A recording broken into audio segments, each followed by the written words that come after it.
guess, your final Cat-Griz, especially at home, depending on, like, you guys play Boise. Yeah. But what are your emotions going into this final one? Honestly, super focused on the game.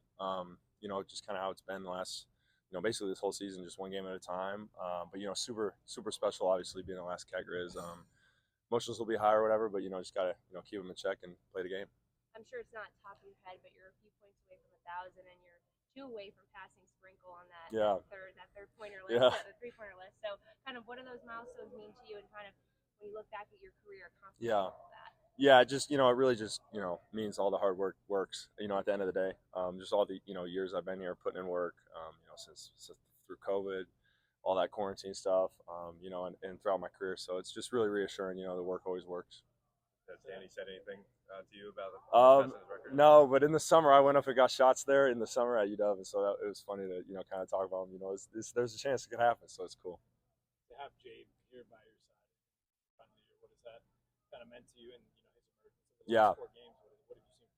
Yeah, I've seen a lot more of him being off ball has helped him a lot, and that's kind of what he's obviously super good at in high school, and why he was such a big recruit out of high school. So that's nothing new to me.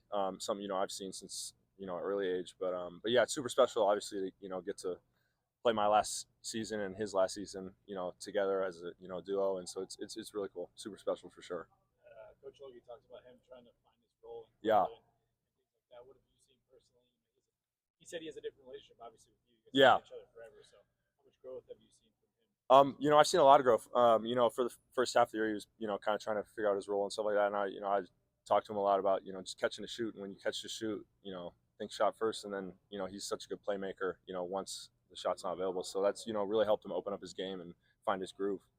You guys seem to be clicking at just kind of like last year. What can you kind of attribute to that? And, what do you reflect on from last year this time around? Yeah. I attribute that to our coaches, putting us in, positions to win.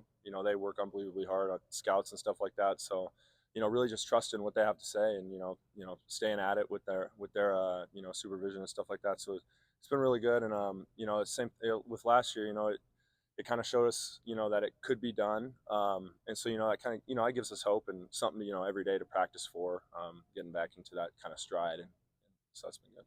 I mean, you guys haven't lost a conference game by double digits, 7 or less. So how much confidence does that also give you, in this final stretch?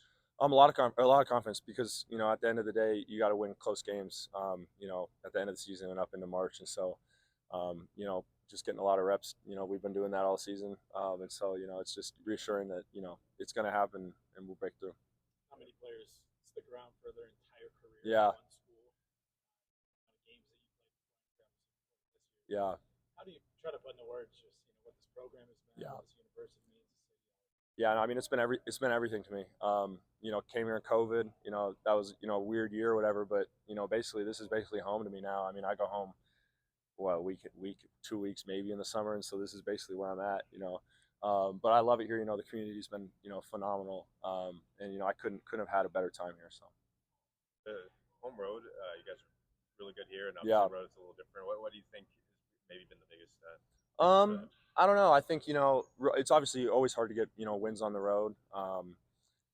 And I think when you're at home, you get into that routine of being in your own room, stuff like that. So that obviously helps. But yeah, I think either way, if we fight, and we should be in a chance to have a position at the end of the day to hopefully sneak out wins. And so that's what we're looking for. What's your favorite Cat-Griz memory? It's got to be the win in Missoula a couple of years ago.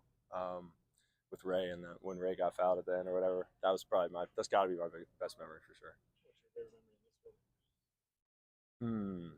Favorite memory?